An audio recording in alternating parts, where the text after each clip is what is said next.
Hello, and welcome to From a Test to a Testimony.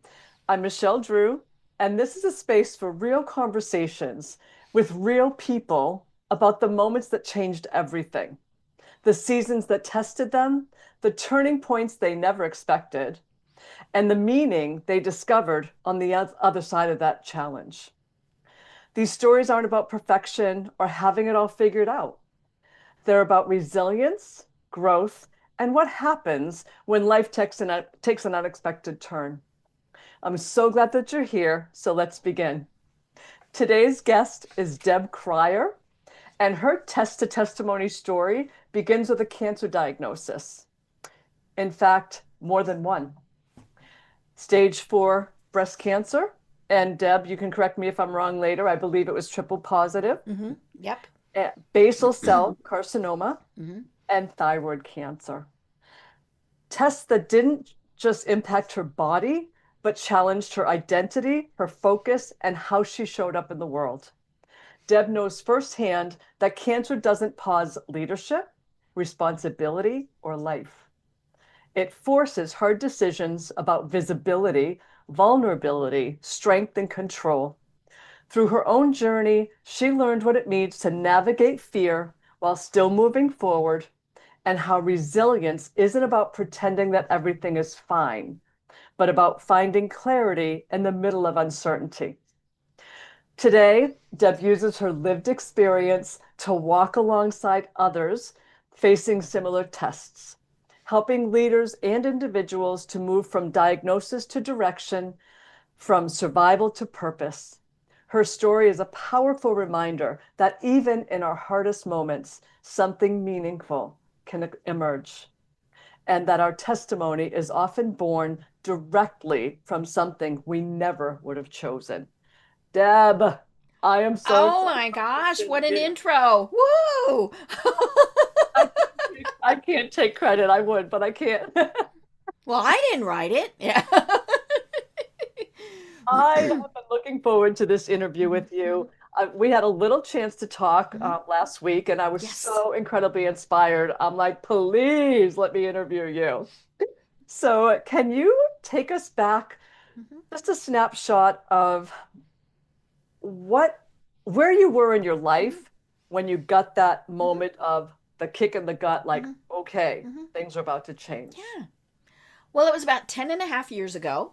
And I was a good kid. I went every year and had my annual checkup and my mammogram, right? And I hadn't gotten home before they called to say I needed to go back. Now I live 5 minutes from the hospital, but now I used to work for an oncologist and I used to work for the American Cancer Society, so I knew, oh, it wasn't that I didn't smile pretty, and so I went back and had a second mammogram, and they called and they said that I had microcalcifications. Now, for one time during this journey, I went to Google because I had no idea what that word meant, right? Dr. And I Google. tell people, Dr. Google's very dangerous, but I'm like, what the heck is a microcalcification? And so discovered that, all women of a certain age get those. And obviously, the vast majority of the time, there's absolutely nothing wrong. It's when the hormones in our bodies change, all sorts of things. But I was diagnosed with stage 0 breast cancer, which meant we're just going to kind of watch it, right? Yep. Yep. So I wasn't all that concerned. Did a couple really, really fun biopsies, had some more tests, and then my doctor finally said, "Okay, let's pull some lymph nodes. Let's just make sure." And 8 of 12 lymph nodes came back positive for cancer. That was when I got the kick in the gut because Oh, it was yeah. like, oh, I didn't even have an oncologist until then. And so, yeah, that was when it was like, oh, this is real. And I Mm. remember I looked at my doctor and I said, I'm sorry, I don't have time for that. And she kind of looked at me like, well, dear, you better make time. But yeah, it was totally, totally unexpected. Wow, that's crazy. That's crazy. And then things began to shift. Once we Oh, went yeah. from stage 0 to stage 4, Yeah. everything started to shift and Oh yeah, yeah. I am the special child. I think, all of my medical records, they go woogada woogada when somebody opens them up, because I did get an oncologist, and she said, we're going to throw the book at this. We're going to do, and I chose. I want to be very clear about this. I chose the traditional approach. I was going to do chemo, surgery, radiation. Now, anybody going through this, you absolutely positively have to choose what is best for you. But that was what I thought was going to be best for me. And so I had my very first chemo treatment. It was 8 different drugs, took 8 hours. I discovered Jimmy John's delivers to the oncology room. It was very entertaining. He came in like, hello. Well, at least you could still eat at that point. I know. Oh, well, I was just sitting there reading a book, watching TV, all those things. Yeah, because it was my first, my first go round. And 3 days later, I was in the hospital in critical condition. I developed a complication that at that point in time, so this is 10 years ago, I was the only person who ever survived it. And it happens, like I said, I'm special, right? Special. And this time it was good to be special. Yeah. But, my doctor had someone who died from it, so she knew exactly what it was. And she knew that I needed immediate surgery. The surgeon did not want to operate because I was in septic shock. And I hear him in the hall discussing with the oncologist. And he said, why are we even bothering, in essence? Because she's going to be dead before the end of the day. And I was like, I can hear you. No, I didn't really say that. But my husband said, my husband was like, excuse me. And so, it obviously, I prevailed and the doctor prevailed. But yeah, it was really wild. Yeah, thank God you're a little redheaded firecracker. You were like, oh, yes. Hell no. I know, and then, and it was a big complication. I was in the hospital for 7 weeks. The stats are about 75% of the time people who go in septic shock do not survive. And it has done some pretty major damage to my body. And I was in and out of lots of surgeries, in and out of ICU, all sorts of things. And at one point I did tell one of my doctors, I said, my rib on the bad side hurts. Well, that got him a little alarmed that, I was saying, hey, there's a bone that hurts. Oh. And so I got to have that really fun test where they use a drill and they take part of the bone. And, I opened my eyes at the wrong time and went, oh, no. I was, pain-free, but it was like, oh, okay. And that test came back inconclusive. So it wasn't cancer, but it was not, and so at that point, my oncologist said, stage 4. We're just saying stage 4, because that will allow us to do the treatments that we want to do. Gotcha. And good on them. Mm-hmm. Good on them for not taking all the baby steps while you're getting worse. Mm-hmm. Yep. Right? Mm-hmm. Good on them. Good on them. Mm-hmm. And I want to let everybody know we're not trying to scare you at all. No. I am special. Mm-hmm. And what we both believe in is advocating for yourself and trusting your body and knowing what's right for you. Well, and I got rid of 2 doctors, actually 3 doctors during that process. My primary care doctor, who really didn't think there should be a concern. My first surgeon, who, she was really good. She and I just didn't hit it off. I mean, you got to have kind of a weird sense of humor to deal with me. And the surgeon who had first said he wasn't going to do the surgery. He did 2 different surgeries on me, one of which was 7.5 hours long. And I know he saved my life, but at the same point, he and I did not get along. And I told people, he's the type of person who's very good, but deals very well with unconscious people. And so that's part of this too, is you have to get the team of people around you who are best going to help you. And it's going to be a combination, especially now, of traditional, non-traditional, all of those various things. You've got to build your own team because they're not going to build it for you. You have to do it. Not their job.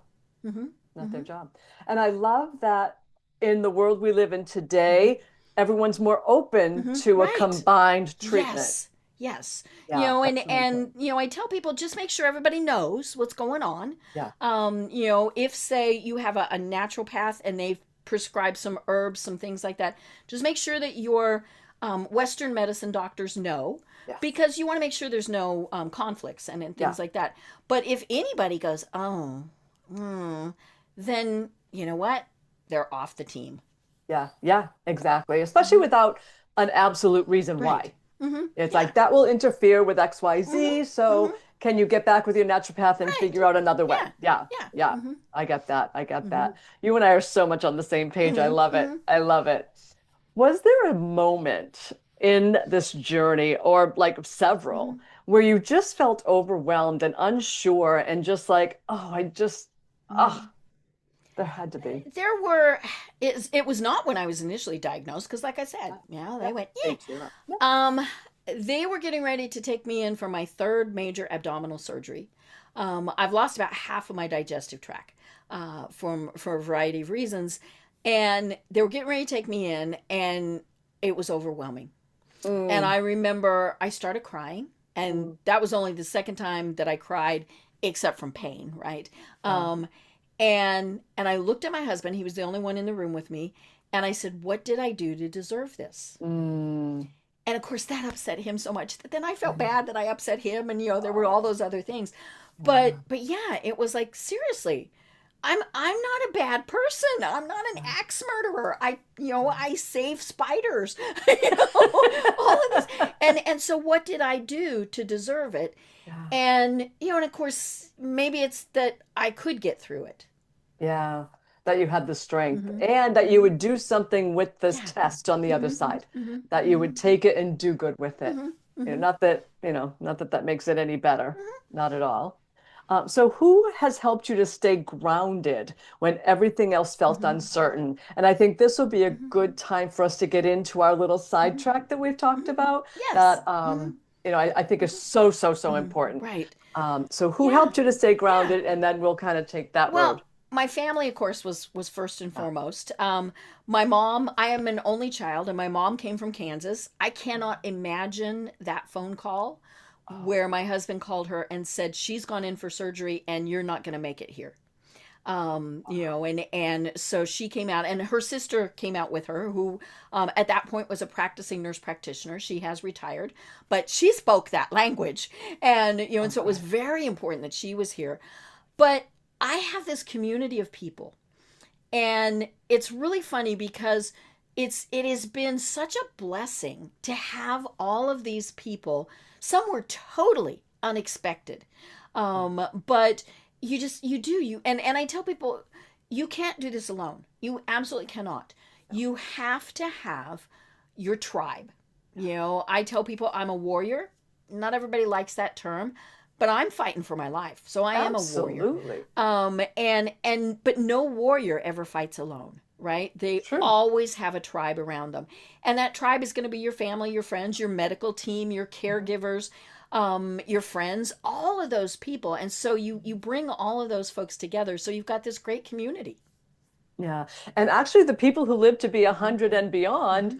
community is number one Yes. Oh, yes. in what Hmm. gets them Hmm. to through that. Hmm. Yeah. Hmm. Yeah. Hmm. So, so Right. good. Now, we talked last Hmm. week about something that we wanted to talk about here Hmm. today. Yes. Hmm. So many people are stifled and Hmm. crippled Hmm. by, oh my Right. God, what do I do? What do I Hmm. Hmm. say? Hmm. How do I handle Hmm. this? Hmm. I don't want to bring it up. Hmm. Like maybe she forgot she has it. I don't know. Yeah. Oh. Hmm. Yeah. Hmm. What can Hmm. people do to Hmm. support Hmm. and just make you Hmm. know that they love you and they care about you and that they're uncomfortable with it? Right. And it's Right. okay. Yeah. And that did happen a lot. Mhm. I had people who didn't say anything because they didn't know what to say.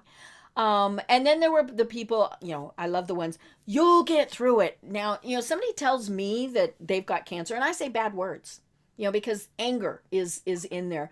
But yeah, I have so many people who really do say, we don't know what to say. And we want to protect them too. So we're Mhm. not going to say a lot. We're not. You mentioned the word fine. Deb, how you doing? I'm fine. To me, that's a four-letter word that begins with F, right? If Hmm. I answer fine, unless it's the Starbucks barista, it's not good. But when you have a friend, a coworker, family member, they want to know that you care. And Hmm. and so one of the easiest things to say is, I'm really sorry you're going through this. Yeah. Then that allows them to take the conversation further. Yeah. They can say thank you, Hmm. or it sucks, Yeah. or whatever. But they might also say, I need some help. Yeah. And the one of the most well thought things that is not a good thing to say is, Michelle, just tell me if there's anything you need. Right. Right. Because our little brains have shorted out. And Yeah. we don't want to be a bother, right? Right. But if I say, I'm doing an extra big pot of chili, can I bring you some chili? Can I take, your kid to the show? Can I go with you to the doctor? When you give somebody specifics, then they Yeah. can figure out yes or no. Yeah.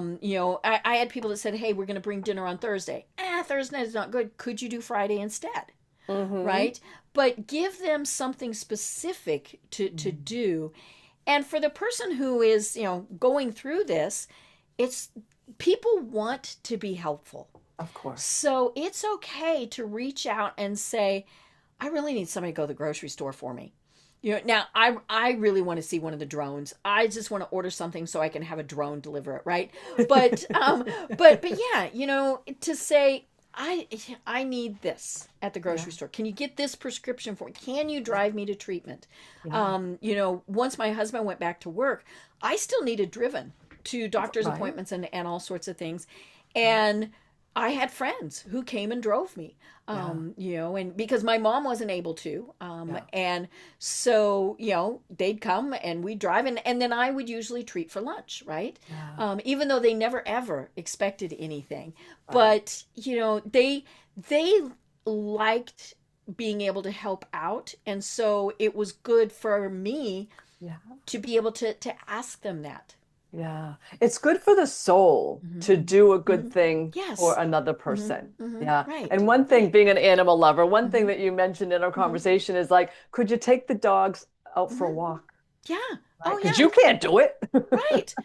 And ours were actually behind on getting some of their shots. And Yeah. so Yeah. somebody, came and took them to the vet. Yes.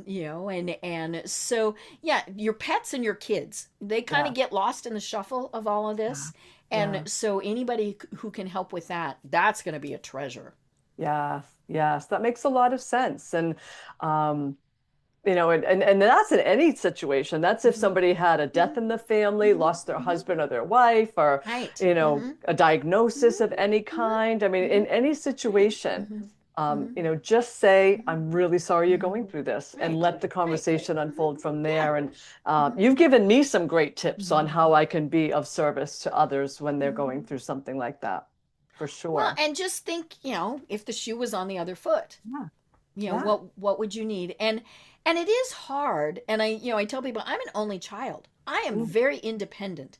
And so for me to ask for help was not easy. mm. But I also turned it into a joke, right? Because I'm me. That's what you do. Um, yes. And so, like one of the things, after I'd been in the hospital for so long, the doctor said, you need fresh air and you need sunshine. You need to get out and go for Mm, walks. Well, I was using a walker. I was pretty pitiful. And and I knew I was going to go thud, right? right. And then be laying there until somebody came through the cul-de-sac. And so I post on Facebook, I need somebody once a day to come and walk me. 15 minutes, leash provided. And people took me up on it because again, that gave them something to go, ooh, I can do that. Yeah. Yeah. And so that was and those who couldn't, they thought it was funny too. But yeah, it was. And it kind of took out that uncomfortable, oh, she's pitiful and she needs to walk. Yeah. Yeah. No, we're gonna laugh and joke. Right. Right. Yeah. And that fear of like, oh my God, what if she Hmm. falls? And Hmm. oh my God, am I Hmm. going to be able to get her up and all Yeah. that stuff? So Hmm. yeah, yeah, I Hmm. love that. Hmm. Sense of humor is a very Hmm. good thing for Hmm. sure. Right. Hmm. Yeah. Right. So, so good. Now, what was the turning point for Mm-hmm. you? I know that you've done so much Mm-hmm. with I was first introduced to Mm-hmm. you by way of the name of your website, Mm-hmm. trying not to die.live. Mm-hmm. I said, "Are you Mm-hmm. kidding me? That's her website. I need to I meet know. this woman." I know. Well, and that's my mother's fault. She was when she was out. One of the times that one of my wonderful care team came and left from the hospital room, I got the disapproving mother look, and I went, "What?" And she said, "You did not say thank you." And I said, "Oh, for God's sakes, Mom, I'm trying to not die here." And but then later on, when I was thinking about, how could I help folks, and it was not my idea, it was my business coach's idea. Um, I thought, we get so caught up in trying to not die, Yeah. and sometimes we don't even have something catastrophic going on. It's Yeah. just, that we forget that we have to live. And that Mm, really, and maybe it's 5 hours, right? Or 50 years, who knows? right. But yeah, how can we live Mm. and get through that? I don't know that there was anything really specific where, the angels sang and the heavens parted. They're But like, like I "You're said, fine." I know, yes. Because it has been a journey. You Yeah. mentioned the other cancers. Now, the basal cell carcinoma. I always think that sounds the worst, right? That's your basic garden variety skin cancer. I am a freckly redheaded kid that grew up at 8,000 feet. It was surprising that I made it into my 60s before I had that, right? And then the thyroid cancer. But I, 3 weeks ago now, I had dental surgery. They actually knocked me out for it. I was totally amazed at that. And Really? if my count is right, that is the 34th time in 10 years I have been under general anesthesia. And so my brain gets a little befuddled. Wow. And you talk about chemo brain. Mine's no, I haven't had chemo in a long time. It's just, or maybe I'm just Anesthesia. getting old. Could just be I'm getting old. No, you're Um, not. No, you're not. but yeah, so I don't know that there's a turning point. It's just a continual motion, right? Okay. I And like as that. I said, it was my business coach who said, you didn't go through everything you did without using it to help others. Yeah, I love And I that. thought, ugh, ugh. That sounds But exhausting. oh, I know. And but my doctors would call me in, especially when they had students. I got to talk to students a lot. That was always good. And I would tell them, first of all, I want you to treat your patient like you want your mother treated. I love that. And especially obviously if it's a woman, but yeah, it's a loved one. It's Yeah. somebody's, that's how you're going to treat them. And you darn well better treat me as a person and not Mm, a patient, or worse, a diagnosis. They referred to yeah. me one time as the thyroid cancer in room 4, and I went out and I said, "Excuse me." My name is Deb Krier. Yeah, and I Wow. said, I get HIPAA, I understand all that stuff, and I said, but please do not ever reduce me to just my diagnosis. Yes. Wow. All the things that you bring up that we don't even think about if we haven't Mm-hmm. been Mm-hmm. through what you've been Right. through. Mm-hmm. I would never imagine that a doctor would say something outside of Mm-hmm. your room. It's like, why are we even bothering? Yeah. Like, Well, and it's funny because I did ask my husband. I said, "Did that really happen?" yeah. Because I was, my temperature was about 106, and there were all Oh, sorts of other shit. things going on. And he said, "No, that is pretty much what they said."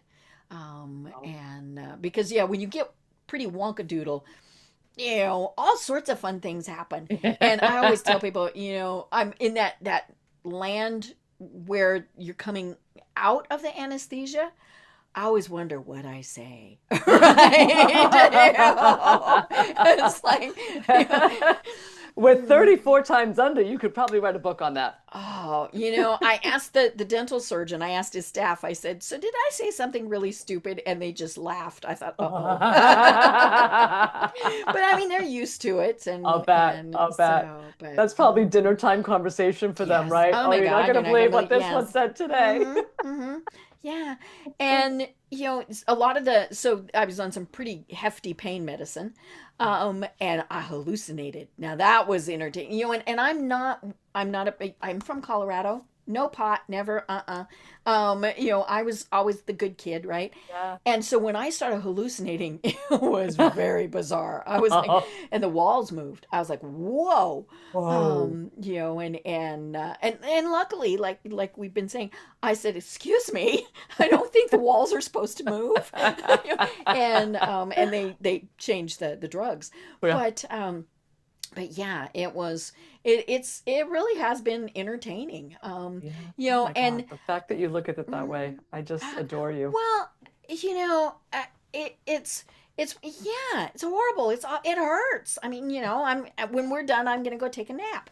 Um, but at the same point, I have met such incredible people. You and I would have never met. Never. I would have never talked to, all of those students in Pakistan that I do interviews with every week. It really, and it's very weird to say this, but in a lot of ways, it has been a blessing. Yeah. Would I do it again? No. No. God, no. Because it hurts. Yeah. And I'm hollow now, and my scars have scars. And all of those things. But yeah, I have met such incredible people. Yeah. Can you expand on that, on the testimony side Hmm. of things? Hmm. Hmm. Like how has it Hmm. turned out to be a blessing for Hmm. you? Yeah. And I hear that from Hmm. everybody I talk Hmm. to. It's like, oh Hmm. God, I look back now, it was a Hmm. blessing. Hmm. And these are Right. the reasons why. I would Yeah. love to hear. Yeah. Yeah. I did have some friendships that went away for Yeah, whatever of reason. course. Of course. But some of the friendships and people who have reached out to me, some of them I didn't even know knew I existed. Mm. And they would send things. I got gifts. Oh my gosh, and I treasure all the gifts, right? I have several prayer shawls which are on the wall because Oh. I can't get the cats or the dogs anywhere near them, right? But I have this teddy bear, and it's a Oh. handmade teddy bear, and it was sent by this woman who, she and I were Facebook friends. And the note along with it said, "My church choir prayed over this." Wow. She had no idea that for many, many years I was in church choir. Now, the funny thing is, my thyroid removal damaged my vocal cords, and so I Right. can no longer sing more than two notes. Uh, But oh, that bear! Then if anybody looks, no, that is a treasure. wow. And so yeah, I mean, and I, there are some toxic people and Oh yeah. relationships that I'm like, nope. I scroll quickly through Facebook. you know, Hmm. I don't. I've even changed what television I watch. I was a big fan of the nitty gritty police stories. Wow. Mm-mm. Yeah. No, No. I don't want to see blood and guts and have people. Now, my favorite things to watch are the British mysteries because they're just very British and very proper, and you don't yell and you don't carry a gun, and you see someone's foot, oh, they're dead, and so but so I still kind of like the mystery things, but yeah, getting rid of those toxic people. And I think the other thing is, realizing, don't put stuff off. We all have the bucket Mm. list, right? Mm. No, do what you can when you can still enjoy it. Yeah. It's one of those things where, yeah, you want to do everything that you can when you're still able to. Yeah. Yeah. And I have a group of people that I meet with every Monday, Hmm. and that comes up often. It's Hmm. like you Hmm. you don't want to have Right. regrets Hmm. when Hmm. when your time Hmm. comes, Hmm. and we don't know when it's going Right. to be. Oh yeah. We Yeah. don't know. Hmm. You don't want to be laying there going, Hmm. darn, I wish I Right. had gone to Italy. Hmm. Hmm. Always Right. wanted to, but I Yeah. never did. Yeah. Just You do know, it. and the other thing that I do is I tell people that I love them and I appreciate Mm. them. And it's not the dude thing with, hey dude, love you, Yeah.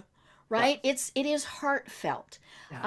I There are, a group of women, my friends, that from all sorts of places, that have been my biggest support system, which I think is probably not unusual. But I had bracelets made for all of them that say sister.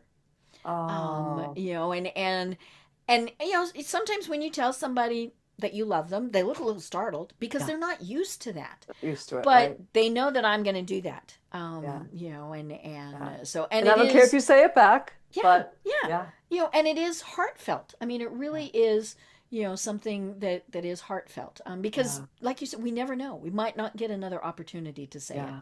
Yeah, it's so true. And I Hmm. love that you say that because I don't even know what prompted it or when I started doing it, Hmm. but I always tell people I love Hmm. them. Hmm. It's like if I Oh say yeah. goodbye on Zoom, Hmm. I'm like, Hmm. love you. I'll see you soon. Yeah, I love you. yeah. You Well, know, and yeah, obviously there's all sorts of different degrees of love. yeah. And but yeah, it's I'm not going to tell, the person at the grocery store that, but I might smile and remember, because of my mother, to say thank you. Otherwise she's gonna zap me. Yes, she is. Yeah. But yeah, and there is, be great. It says on the wall behind me, grateful. Be Yes. grateful for what we've got, because it could end. I mean, all you have to Yeah. do is watch the news and go, whoa. Right. I don't watch the news. Yeah, I know what's going on, but I don't need to know in detail. No, Mm-mm, no, mm-mm. me neither. Because you don't even know what's true, right? Right. And it's like And I can't whatever we're change putting, it.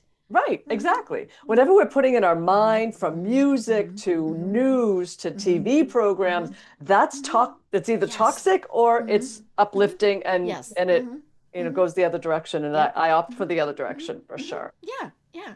Yeah. And people tell me, "Oh, you're always so happy." Well, you don't see me when I'm not. I'm not Yeah. going to come on and go, "Oh, Yeah. hi, Michelle." Yeah, Yeah. no, but I am truly, this is the way I am. And, and my husband, excuse me, husband, God bless him. He gets the brunt of the when I'm not feeling good. But, yeah, it's, you can be happy or you can be grumpy. And there Yes. are times where I have the pity parties. Oh, yeah. Oh, Yeah. And you're entitled. mhm, yeah. You're And then I entitled. go, okay, pull my big girl pants up and let's go on. Yeah. Yeah. So tell us about life now. I know you're doing some Hmm. remarkable things. I love what you're doing with the young Hmm. people in Hmm. Pakistan. That's so beautiful. Yeah. I mean, I'm coming off of you being interviewed by an An 8-year-old. I eight-year got old. nothing. I I got know. nothing. I know. Wow. She was prepared, and when I asked her afterwards, I said, "How old are you?" She said, 8. That is incredible. And what a Mhm. blessing you are Mhm.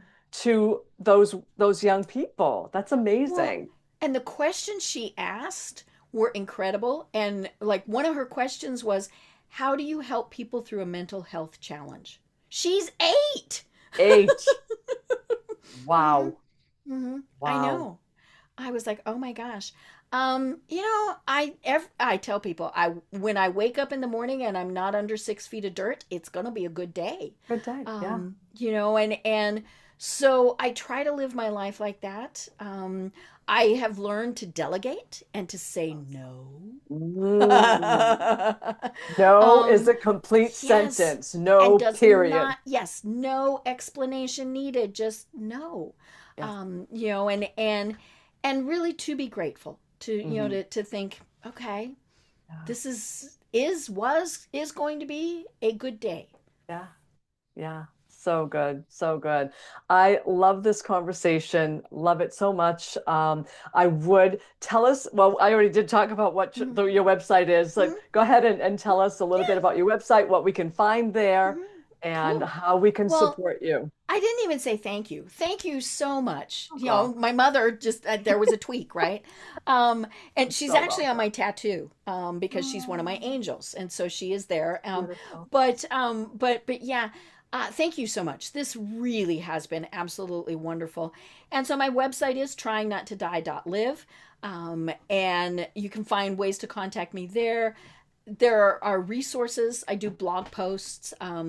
There's resources, like one of the things, and I love this group, knitted knockers.